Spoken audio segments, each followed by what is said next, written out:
everyone, welcome back to my YouTube channel. This is Aarti Ahuja, your life coach and an entrepreneur coach. And you're watching my show, Hustlers Life.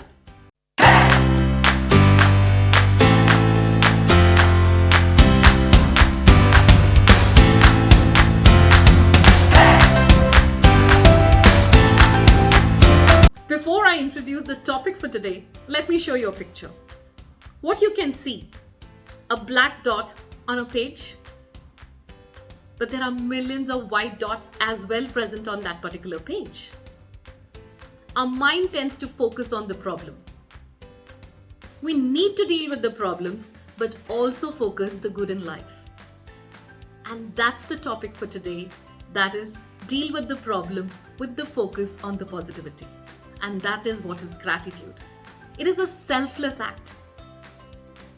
It is a way of expressing your thanks to what we have, whether it is tangible or it is intangible. It helps you in various ways. It helps you to reduce your stress, depression, anxiety, controls your blood pressure. It also helps you to have a better physical and a mental or a social well-being. And research proves that you live a life more of optimism and happiness. Today, when I'm talking about the power of gratitude, I have a fellow coach, Mr. Alok Tonk, who is a mindfulness and a mindset coach. Let's hear his views on the power of gratitude. Alok, welcome to my show. Thank you, Aarti. It's always a privilege to be on screen with you.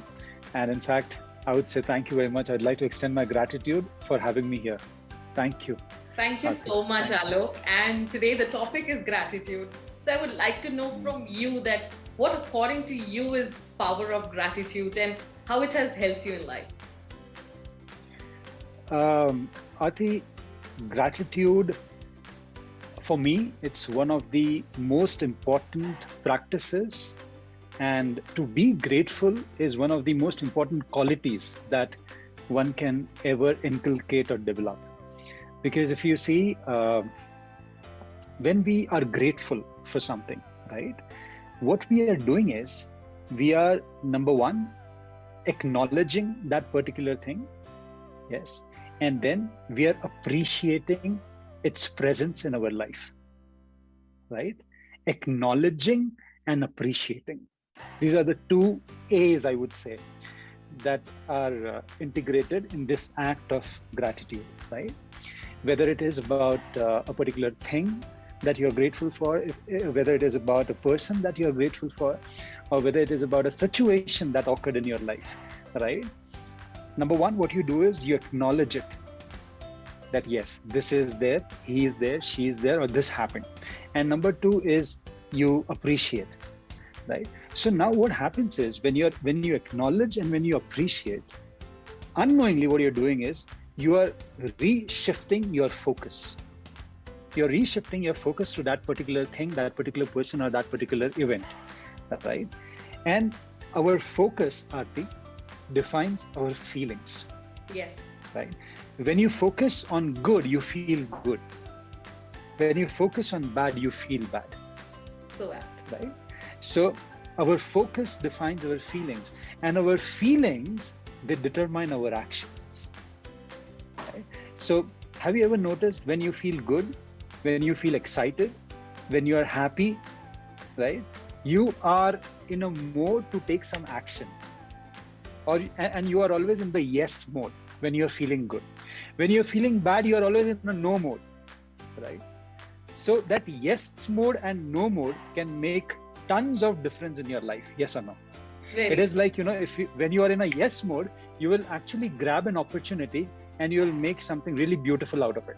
When you are in a no mode, no matter what beautiful opportunities are lying in front of you, and you will say, no, I'm not in the mood. This is not for me. Maybe later. Right?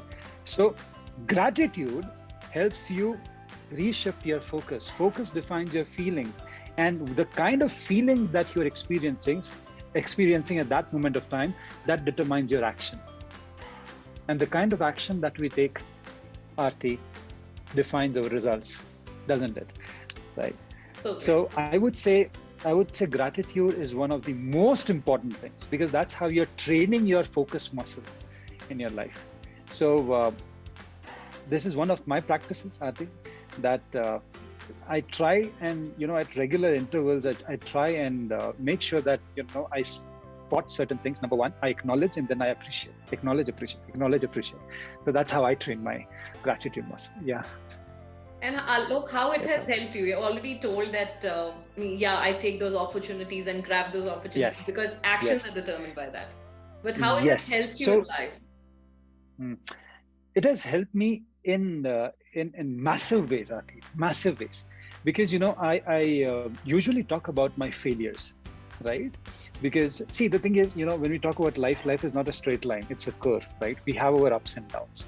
When you are in your ups, when you are experiencing successes and everything, wow, you're on the ninth cloud, your 11th cloud, whichever cloud, right? And you feel like amazing. But when you're in the lows, that's the defining moment.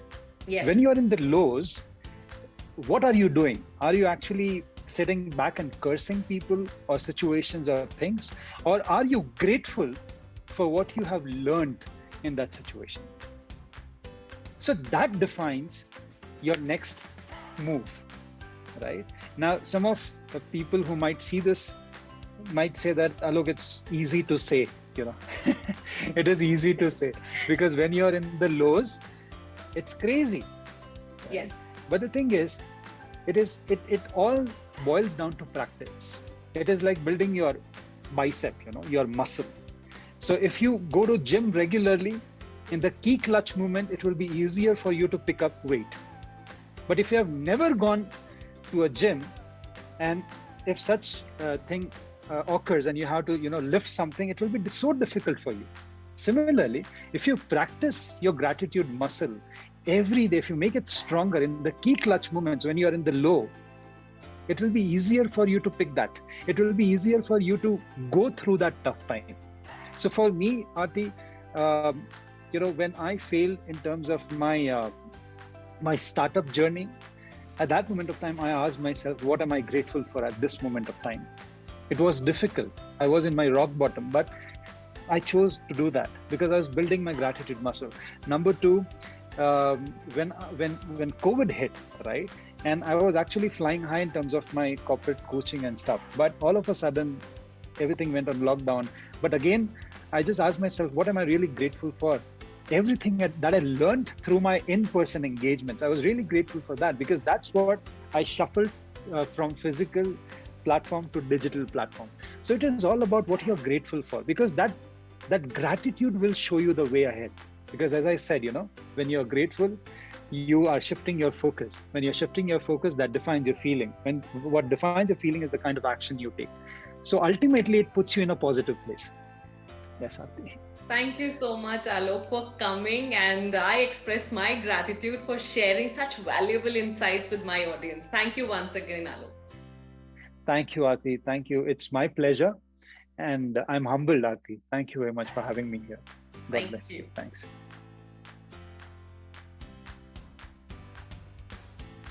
Our day rarely goes the way we have planned, so it becomes very difficult to see the goodness in life.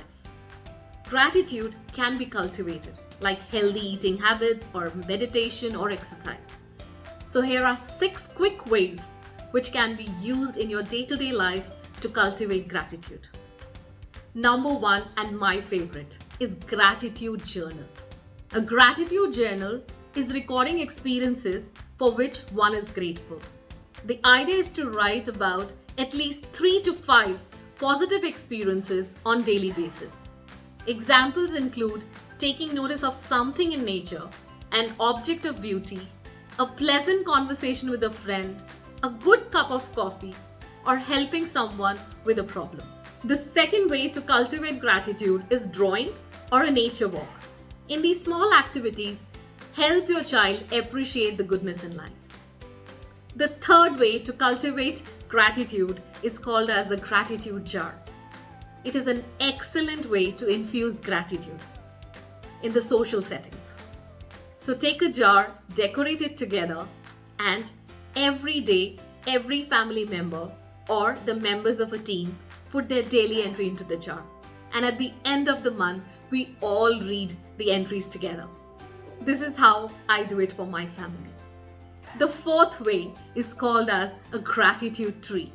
A gratitude tree is a great technique for increasing thankfulness. They can come in many forms. There are trees drawn or sculpted on paper or fabric.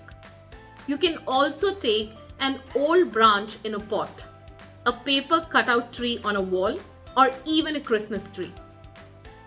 Gather your loved ones and write what you are most thankful for on a paper cut leaves or tags and place them in the branches. It is a simple way to stop and appreciate what you have got. Find an obvious place for your tree, somewhere you are sure to see it every day. This is a great way to express gratitude and a constant reminder for us. The fifth way to express gratitude is to donate. Donating helps us to feel the gratitude because we are standing for a cause and trying to do things for somebody who is less fortunate. The sixth way is called as a gratitude meditation. Gratitude meditation helps to train our brain to think positive. The more you do this, the more you create new neural pathways and alter the existing ones to train our brain to think positive. For this, you sit in a comfortable position, relax your eyes, take a few abdominal breaths, think about what I'm grateful for. Take whatever comes to your mind first and build on that thought. Expand upon the story of this positive experience. Intensify this feeling even further by visualizing this memory and continue. These are 6 simple ways of cultivating gratitude. I wish a happy and optimistic life for each one of you. And I also extend gratitude to each one of you who have contributed to my life and its journey. Thank you so much for watching this video. I hope you liked it. Do subscribe to my channel and wish everyone a very, very happy new year. God bless. Take care.